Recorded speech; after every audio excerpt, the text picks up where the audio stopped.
Bismillahirrahmanirrahim. Assalamualaikum warahmatullahi wabarakatuh. Waalaikumsalam warahmatullahi wabarakatuh. Bismillah walhamdulillah la haula wala quwata illa billah amma ba'd. Alhamdulillah anak-anakku siswi kelas 7A. Hari ini kita berjumpa kembali dalam keadaan sehat walafiat. Mudah-mudahan semuanya senantiasa diberkahi oleh Allah Subhanahu wa taala, serta apa yang kita pelajari pada hari ini akan menjadi manfaat untuk kita dalam menjalani kehidupan di dunia ini dan kelak sampai nanti kita menuju akhirat Allah Subhanahu wa taala. Ya. Baik, hari ini kita masih akan melanjutkan materi tentang proses rumusan Pancasila sebagai dasar negara, ya. Namun sebelum itu kita akan melaksanakan terlebih dahulu brain games, ya. Silakan disiapkan PC atau HP-nya, dibuka browsernya, kemudian diketik kahoot.it. Kita hari ini menggunakan Kahoot, ya. Kahoot.it, ya. Bisa dilihat di chat Zoom.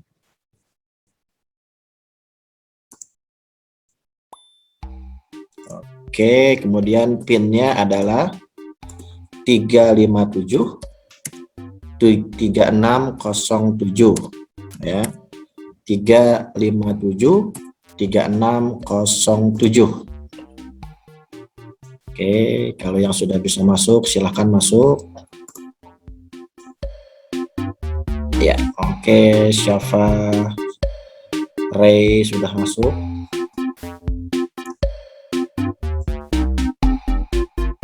Berarti kita bermain dengan 13 orang. Oke, siap ya.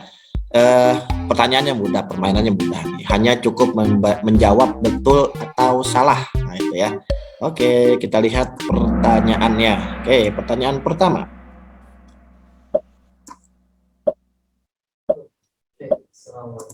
Nah, jawab betul atau salah. Pelaksanaan Kongres Pemuda II menjadi momentum bagi proklamasi kemerdekaan bangsa Indonesia. Betul atau salah, ya. Waktunya hanya 20 detik. Ya, tinggal pencet betul atau salah. 11 orang yang sudah menjawab, 12. Ya, waktunya habis 14 orang. Wow, luar biasa. Ya, luar biasa. Jawabnya betul semua, ternyata salah semua. Ya, pertanyaannya apa? Pelaksanaan Kongres Pemuda II menjadi momentum bagi proklamasi kemerdekaan Indonesia. Sebenarnya kan tidak gitu ya. Harusnya apa? Salah. Kenapa? Karena Kongres Pemuda kedua itu justru momentum untuk persatuan, ya, momentum persatuan, sebab dari situ ada sebuah sumpah yang kemudian dikenal dengan istilah Sumpah Pemuda, ya. Iya, oke, nggak apa-apa. Berarti belum ada yang dapat nilai nih, kita lihat ya. Nah, belum ada yang dapat nilai, masih kosong semua. Oke, nggak apa-apa ya. Pertanyaan kedua, ya. Jangan terburu-buru, ya. Masih ada waktu 20 detik buat berpikir, jadi jangan buru-buru. Oke, pertanyaan kedua, betul atau salah? Perlawanan rakyat Banten terhadap penjajahan bangsa Eropa salah satunya dipimpin oleh Sultan Agung Hanyokrokusumo. Nah, betul atau salah? Sultan Agung dari Banten.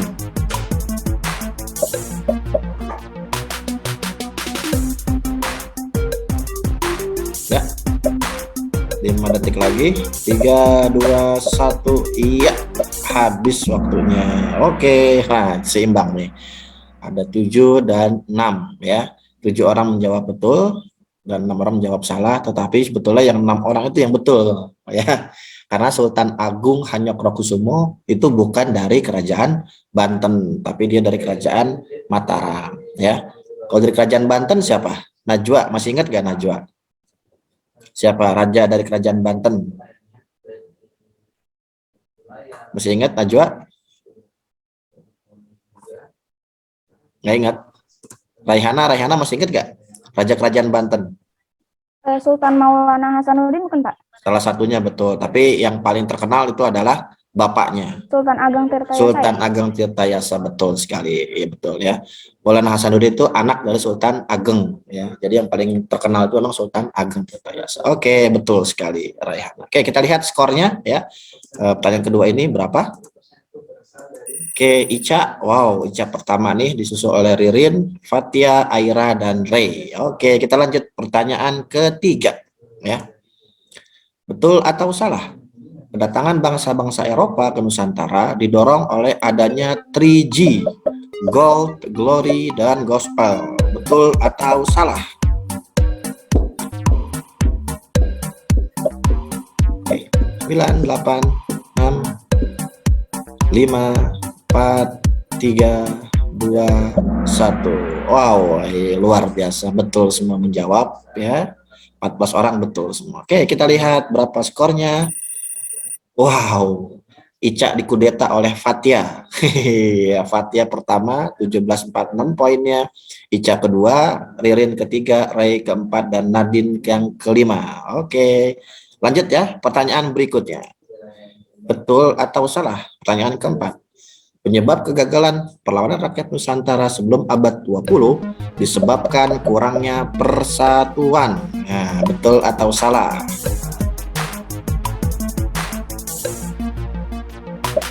Oke, satu orang lagi belum menjawab. Iya, luar biasa, betul semua juga jawabannya. Kita lihat skornya. Fatia masih pertama, Fatia. Oh, naik ya, Fatia naik ya. Fatia naik pertama, Ica kedua, Ririn ketiga, Ray keempat, dan Nadine yang kelima. Wah, Nadine sudah jadi on fire nih, on fire, menjawab tiga ya, 3 dari 4 pertanyaan yang betul. Oke, pertanyaan terakhir kita lihat. Pertanyaan terakhir, betul atau salah? Ketua BPUPKI adalah Insinyur Soekarno. Nah, yang tugasnya menyelidiki kemerdekaan Indonesia. Betulkah Soekarno yang menjadi Ketua BPUPKI? Oke, 10 detik lagi. 3, 2, 1. Iya, ada 5 orang yang menjawab salah dan 9 orang yang betul jawabannya ya. Ketua BPUPKI adalah siapa? Alika, Ketua BPUPKI yang betul? Dokter KRT Rajiman Widyo dan Diningrat. Betul sekali, betul ya, Dokter KRT Rajiman Widyo Diningrat. Kalau Soekarno, ketua apa dia? Ketua PPKI ya, Ketua PPKI ya. Itu jadi lembaga yang dibentuk setelah dibubarkannya BPUPKI. Nanti kita bahas itu ya. Oke, kita lihat skor akhirnya siapakah yang menjadi peringkat 1, 2, 3, 4, dan 5. Oke, podiumnya kita lihat. Ketiga adalah Nadine. Wow, Nadine langsung naik ketiga dia.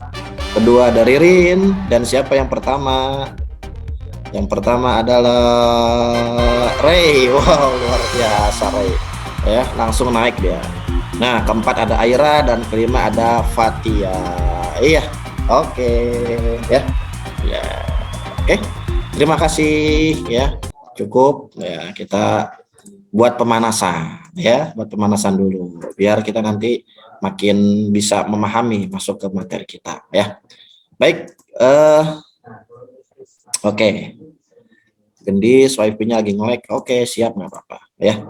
Oke, kita lanjutkan. Jadi materi kita adalah sekali lagi pembahasan kita masih melanjutkan tentang proses perumusan Pancasila ya. Nah, anak-anakku, minggu lalu kita sudah bahas ya tentang apa sih latar belakang dibentuknya BPUPKI. Ya, masih ada yang ingat? Apa kira-kira? Citra, masih ingat? Apa tujuan dibentuknya BPUPKI oleh Jepang?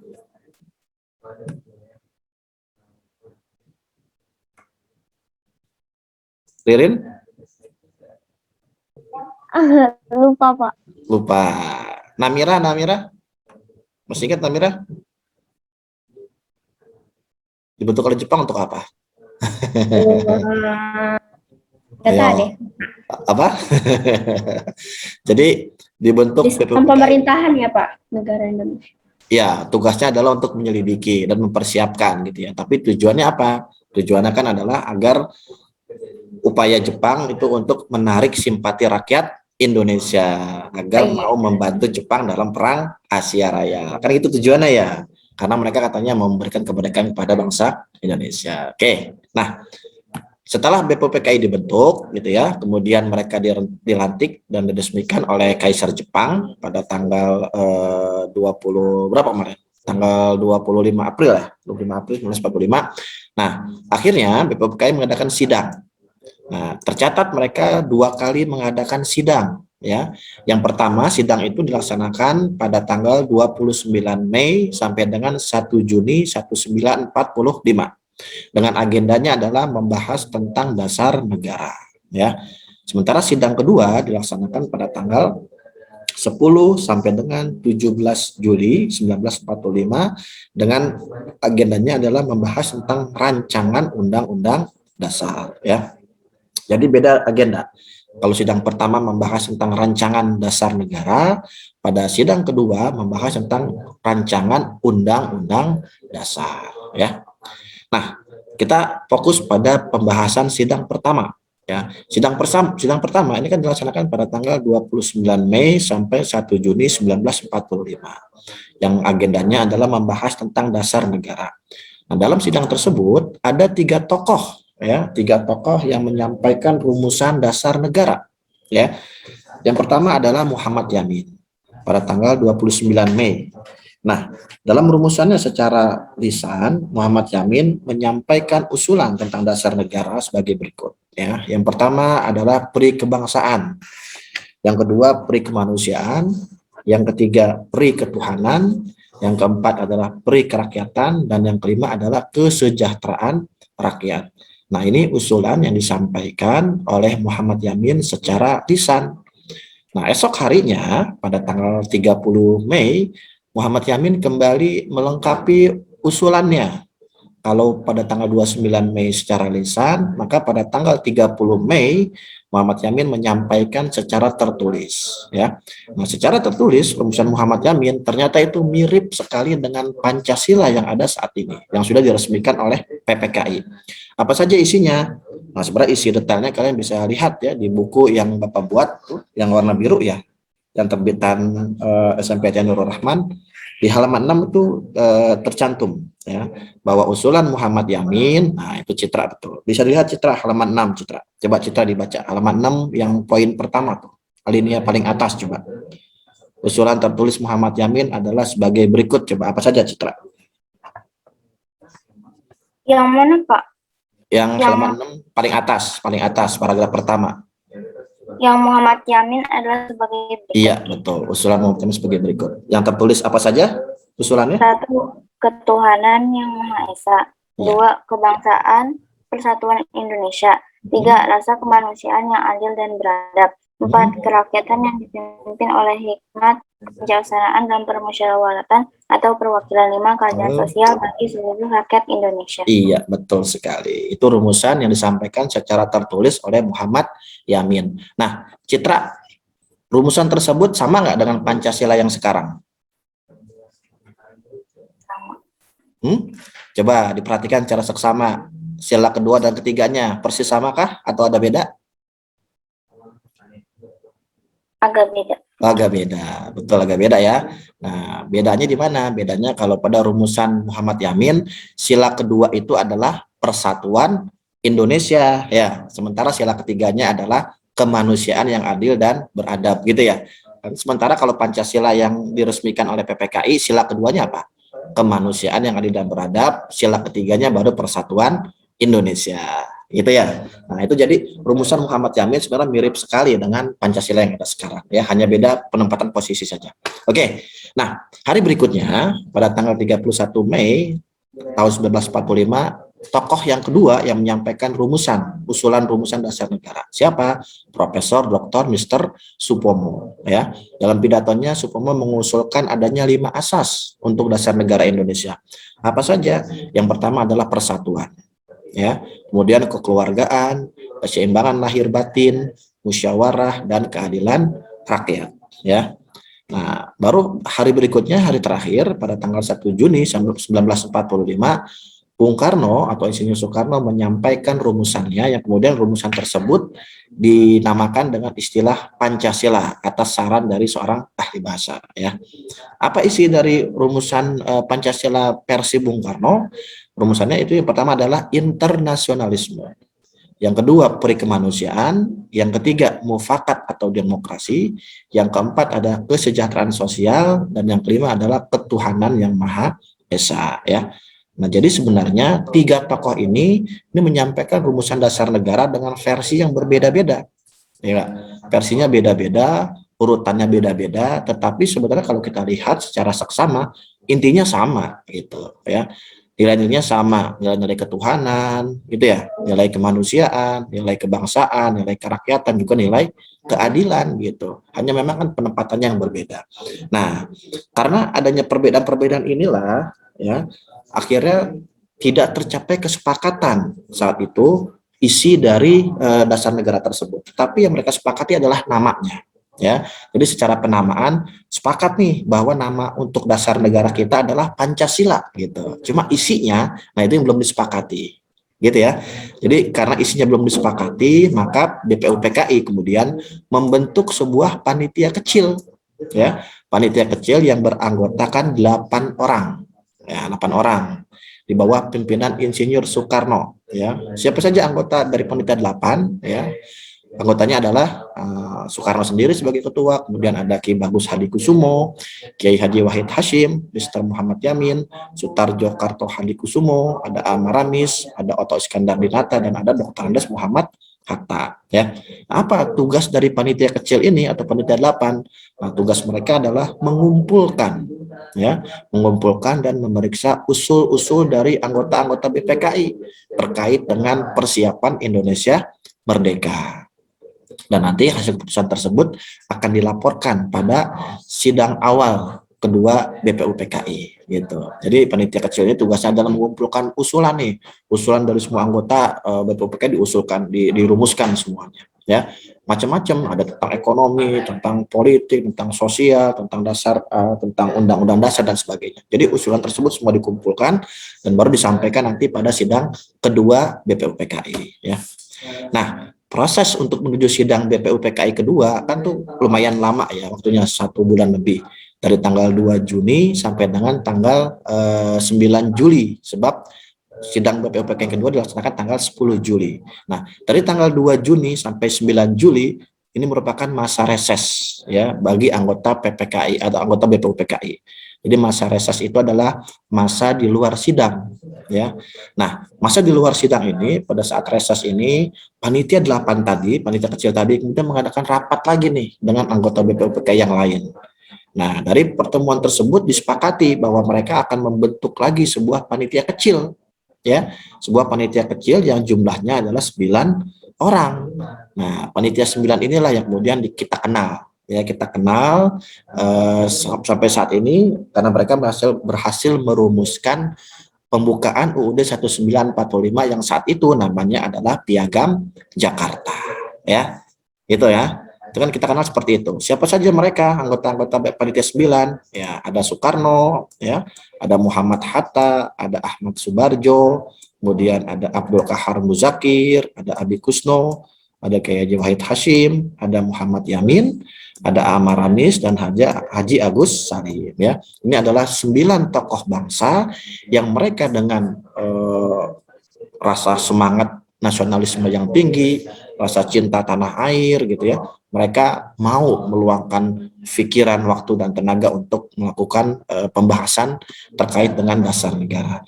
Nah, baru akhirnya pada tanggal 22 Juni 1945 ya, panitia 9 ini setelah mengadakan rapat di rumah Soekarno ya di Jalan Pegangsaan Timur nomor 56, mereka berhasil merumuskan ya sebuah piagam yang kemudian namanya adalah Piagam Jakarta ya. Tapi memang sebelum memutuskan Piagam Jakarta ini terjadi perdebatan yang cukup alot gitu. Kenapa cukup alot? Sebab banyak saran, banyak usulan terkait dengan dasar yang dijadikan dasar negara Indonesia ya. orang-orang Muslim, tokoh-tokoh Muslim banyak yang mengusulkan sudah jadikan saja Islam sebagai dasar negara gitu, ya. Tapi tokoh yang lain ada yang nggak setuju. Kenapa nggak setuju?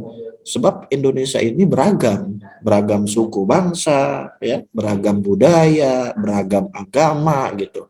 Jadi kalau nanti hanya Islam saja jadikan sebagai dasar, orang-orang yang lain, agama-agama yang lain nanti merasa mereka tidak dilindungi, mereka merasa tidak diakomodir gitu, tidak dianggap seolah gitu ya. Nah, maka akhirnya terjadi perdebatan. Nah, tetapi perdebatan tersebut akhirnya berhasil menyelesaikan, ya, dan tepat pada tanggal 22 Juni 1945 panitia 9 ini mencapai kesepakatan, ya, kesepakatan yang akhirnya kesepakatan tersebut dinamakan dengan Piagam Jakarta, ya. Oleh Muhammad Yamin disebut dengan Piagam Jakarta, oleh Insinyur Soekarno dinamakan sebagai Mukaddimah, ya. Sementara oleh Sukiman Wiryosanjoyo disebut sebagai Gentleman Agreement gitu. Kenapa? Tapi intinya sama, ya. Intinya sama, mau Piagam Jakarta atau Mukaddimah atau Gentleman Agreement ini adalah kesepakatan yang berhasil diputuskan oleh anggota-anggota dari panitia 9, ya. Dan Piagam Jakarta ini kelak menjadi bagian dari pembukaan UUD 1945, ya. Nah, kalian bisa lihat nih Piagam Jakarta isinya, bahwa sesungguhnya kemerdekaan ialah hak segala bangsa dan oleh sebab itu, nah, dan seterusnya. Ini merupakan bagian dari Piagam Jakarta. Yang berbeda adalah, atau yang menarik adalah pada alinea keempat, ya, pada alinea keempat yang berisi tentang dasar negara ada 8 kalimat. Nah, ini tebalin ya. Nah, ini coba kita lihat. Susunan negara Republik Indonesia yang berkedaulatan rakyat dengan berdasar kepada, nah ini, ketuhanan dengan kewajiban menjalankan syariat Islam bagi pemeluk-pemeluknya. Nah, jadi pada tanggal 22 Juni dalam versi Piagam Jakarta, kalimat sila pertama itu adalah ini, ketuhanan dengan kewajiban menjalankan syariat Islam bagi pemeluk-pemeluknya, ya. Nah, ini kalimat aslinya. Tetapi akhirnya kalimat ini kan menjadi polemik di masyarakat. Terutama bagi orang-orang Indonesia bagian timur gitu ya. Mereka jadi polemik dan menjadi protes, sehingga apa? Sehingga kemudian yang terjadi adalah adanya perubahan atau adanya penghilangan terhadap 7 kata tersebut, ya. Yaitu apa kata yang dihapus? Yaitu dengan kewajiban menjalankan syariat Islam bagi pemeluknya. Ini dihapus, ya, dan diubah menjadi ketuhanan yang Maha Esa gitu, ya. Nah, kenapa ini diubah? Kenapa ini dihapus? Nah, ada beberapa versi sebenarnya terkait dengan penghapusan tersebut. Nah, kalau kalian sudah memegang buku yang Bapak buat itu, nah di situ ada tuh beberapa versi yang Bapak tuliskan gitu ya. Nah, tapi ada satu yang Bapak kutip saja di sini. Jadi latar belakangnya itu adalah datangnya utusan dari Angkatan Laut Jepang kepada Hatta yang mereka menyampaikan bahwa orang-orang Indonesia bagian timur ini mereka protes, ya. Mereka keberatan dengan kata-kata tersebut, dengan kalimat tersebut. Kemudian mereka mengancam gitu ya. Mereka protes dan mengancam kalau kata tersebut tetap dimasukkan atau tidak diubah, maka mereka akan memisahkan diri dari negara Indonesia, dari Republik Indonesia. Nah, ini latar belakang gitu ya, latar belakang kenapa dihapus 7 kata yang terdapat pada sila pertama dalam Piagam Jakarta. Ya, ini latar belakangnya. Ya. Nah, kemudian setelah itu kan ada sidang BPUPKI yang kedua. Pada sidang BPUPKI yang kedua ini kemudian dirumuskanlah tentang rancangan undang-undang dasar. Nah, setelah mereka selesai merumuskan itu, nah dianggap selesai tugas BPUPKI, ya. Maka BPUPKI kemudian dibubarkan, ya, dibubarkan pada tanggal 7 Agustus tahun 1945. Nah, lalu sebagai gantinya apa? Sebagai gantinya dibentuklah sebuah lembaga baru, ya, sebuah panitia baru yang disebut dengan Panitia Persiapan Kemerdekaan Indonesia atau PPKI, ya, atau dalam bahasa Jepangnya disebut dengan istilah Dokuritsu Zunbi Inkai, ya. Nah, ini jumlahnya berbeda dengan anggota BPUPKI. Kalau anggota BPUPKI kan jumlahnya sampai dengan 62 orang, ya. Tetapi kan tidak semuanya orang Indonesia. Ada orang Jepang gitu ya. Ada juga orang-orang peranakan Eropa dan juga peranakan Arab. Nah, tapi pada PPKI ini meskipun sedikit jumlahnya, awalnya hanya 21, namun di perjalanan berikutnya ditambah 6 orang lagi menjadi 27 orang. Nah, tetapi anggota PPKI ini semuanya adalah orang-orang Indonesia asli, gitu ya, orang-orang Indonesia, tidak ada unsur-unsur Jepang. Nah, maka kemudian PPKI ini kan dianggap sebagai sebuah lembaga yang betul-betul ingin memberikan atau ingin menyiapkan kemerdekaan bagi bangsa Indonesia, gitu ya. Nah, akhirnya sampailah tuh bangsa Indonesia kepada yang dicita-citakan. Apa yang dicita-citakan? Yaitu terjadinya proklamasi kemerdekaan Indonesia yang diproklamasikan pada tanggal 17 Agustus tahun 1945 ya. Dan sebentar lagi nih, beberapa hari akan datang kita akan merayakan gitu ya, yang ulang tahunnya yang ke-67 gitu ya. 97 balik 76 maksudnya. Yang ke-76 ya. Masih ingat nggak Ririn di mana proklamasi itu dibacakan oleh Bung Karno dan Bung Hatta? Gimana ya? Ayo, ada yang ingat? Ada yang ingat? Ada yang ingat? Siapa yang ingat? Zahra, ingat? Aira, ayo, ada yang ingat nggak? Jalan Pegangsaan Timur nomor 56 bukan Pak? Betul sekali, Jalan Pegangsaan Timur nomor 56 ya. Di Jalan Pegangsaan Timur nomor 56. Kalau sekarang namanya adalah Jalan Proklamasi ya, namanya Jalan Proklamasi. Nah, sehari kemudian pada tanggal 18 Agustus PPKI melaksanakan sidang ya. Jadi PPKI yang dibentuk tanggal 17 Agustus itu melaksanakan sidang yang pertama pada tanggal 18 Agustus. Nah, pada sidang mereka ini akhirnya mereka menetapkan 3 putusan penting. Apa saja? Yang pertama adalah mereka menetapkan UUD 1945 ya. Jadi menjadikan UUD 45 sebagai konstitusi Indonesia. Nah, tentu di dalamnya kan UUD 45 itu terbagi atas 3 bagian. Ada bagian pembukaan, ada bagian batang tubuh, ada bagian penjelasan. Nah, karena di bagian pembukaan itu terdapat Pancasila yang merupakan dasar negara, maka secara otomatis Pancasila juga ditetapkan sebagai dasar negara Indonesia. Ya, nah ini putusan yang pertama. Putusan yang kedua adalah mereka memilih dan menetapkan Insinyur Soekarno dan Muhammad Hatta sebagai presiden dan wakil presiden yang pertama. Ya, nah ini putusan yang kedua.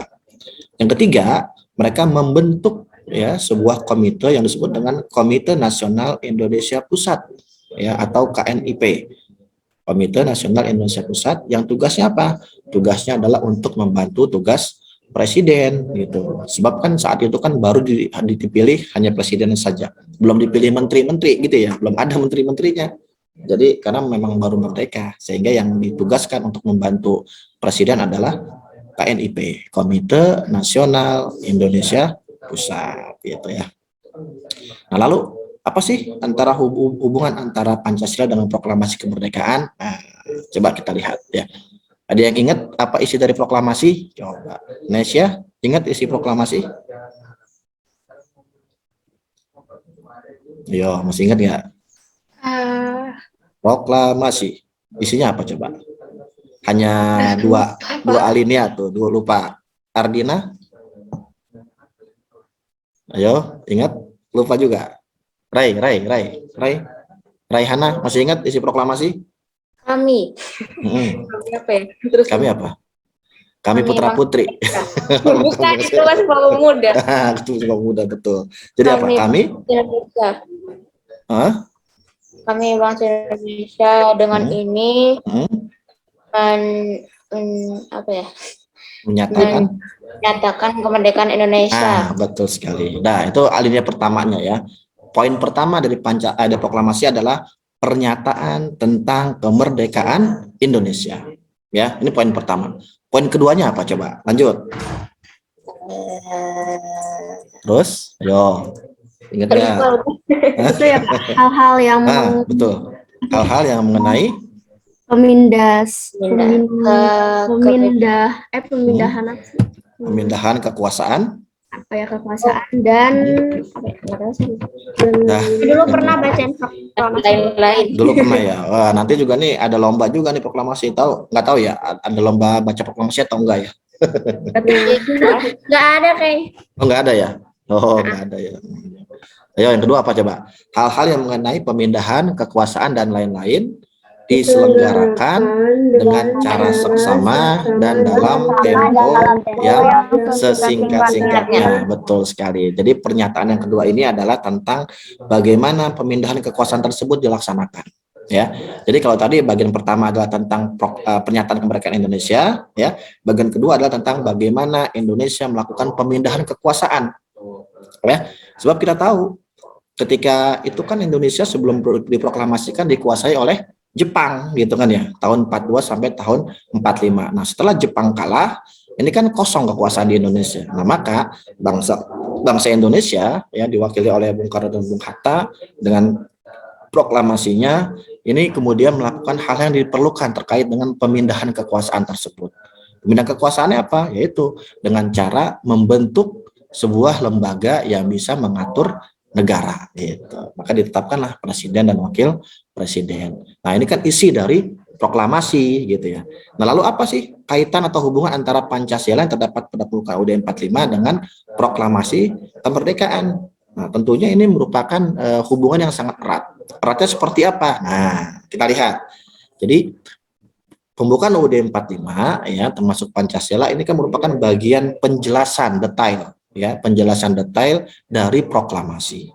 Jadi kalau proklamasi itu kan hanya menjelaskan tentang Indonesia merdeka dan Indonesia melakukan kekuasaan gitu, pemindahan kekuasaan. Nah, maka dilakukannya dalam bentuk apa? Ya dijelaskan di dalam pembukaan UUD 45 dengan cara apa? Dengan cara penyataan Indonesia sekali lagi merdeka ya. Bab alinea pertama misalnya di pembukaan UUD 45 bahwa sesungguhnya kemerdekaan itu ialah hak segala bangsa dan oleh sebab itu penjajahan di atas dunia harus dihapuskan karena tidak sesuai dengan pri kemanusiaan dan pri keadilan. Dan ini menunjukkan jelas bahwa bangsa Indonesia merupakan bangsa yang sudah merdeka dan mereka sangat membenci dengan penjajahan gitu ya. Nah, ini hubungannya dengan proklamasi. Kemudian yang kedua, alinea kedua, ada kalimat dan perjuangan pergerakan Indonesia, kemerdekaan Indonesia telah sampai kepada saat yang berbahagia. Nah, pada alinea kedua ini pernyataan bahwa setelah Indonesia berjuang dengan mencurahkan berbagai upaya, menyerahkan tenaga, waktu, nyawa, dan sebagainya, maka cita-cita atau yang diharapkan itu sudah tercapai, yaitu mencapai gerbang kemerdekaan ya. Sehingga setelah Indonesia merdeka, maka Indonesia siap gitu ya, siap untuk mendirikan sebuah negara yang baru, negara yang bersatu, berdaulat, adil dan makmur gitu ya. Nah, kemudian di alinea ketiga, nah ini yang paling menarik ya. Yang paling menarik dan sekaligus juga menunjukkan bahwa bangsa Indonesia ini merupakan bangsa yang religius, bangsa yang agamis. Apa isinya? Ini pengakuan secara jujur pada alinea ketiga. Atas berkat rahmat Allah yang Maha Kuasa. Coba lihat ya. Atas berkat rahmat Allah yang Maha Kuasa dan didorong oleh keinginan luhur, maka rakyat Indonesia menyatakan dengan ini kemerdekaannya. Ini menunjukkan bahwa bangsa Indonesia itu bangsa yang selalu bersandar kepada Allah. Pengakuan secara jujur bahwa kemerdekaan Indonesia itu bukan cuma hasil kerja keras para pejuang, bukan. Tapi ada satu kekuatan besar di baliknya. Apa itu? Kekuatan dari rahmat Allah Subhanahu wa Ta'ala gitu. Ini kan luar biasa ya. Ini pernyataan jujur yang dikeluarkan oleh para pendiri bangsa kita ya, para founding founder kita. Sehingga mereka tidak melepaskan diri dari nilai-nilai spiritual atau nilai-nilai keagamaan gitu ya. Jadi selalu kita menyandarkan apa yang kita lakukan, intinya adalah bagaimana kita mencari rahmat Allah, mencari berkah dari Allah Subhanahu wa Ta'ala ya. Dan yang terakhir pada alinea keempat ya, ini merupakan poin penting sekaligus poin mendasar dari adanya bangsa Indonesia. Apa? Misalnya pada alinea keempat tersebut terdapat tujuan bangsa Indonesia atau tujuan negara Indonesia didirikan. Apa tujuan Indonesia? Ada 4 hal ya. Pertama adalah tujuannya untuk melindungi segenap bangsa dan seluruh tumpah darah Indonesia. Nah, ini tujuan dari bangsa Indonesia. Melindungi segenap bangsa dan tumpah darah Indonesia. Yang kedua apa? Memajukan kesejahteraan umum. Ya, memajukan kesejahteraan rakyatnya. Dan apalagi yang ketiga adalah mencerdaskan kehidupan bangsa. Jadi bukan cuma dilindungi rakyatnya, dilindungi negaranya, tapi juga harus sejahtera rakyatnya, harus cerdas rakyatnya, gitu.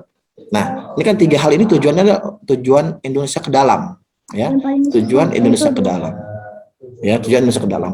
Nah, sementara tujuan keempat ini adalah tujuan Indonesia keluar. Apa itu? Melaksanakan ketertiban dunia. Jadi ikut aktif Indonesia untuk menjaga perdamaian dunia, gitu. Nah, ini adalah tujuan luhur, ya, dari bangsa Indonesia yang harusnya ini menjadi jiwa dari seluruh rakyat Indonesia, ya. Jadi jangan sampai 4 hal ini sampai hilang begitu saja, gitu, ya. Nah, selain itu juga di alinea keempat ini terdapat tentang bentuk negara Indonesia, ya.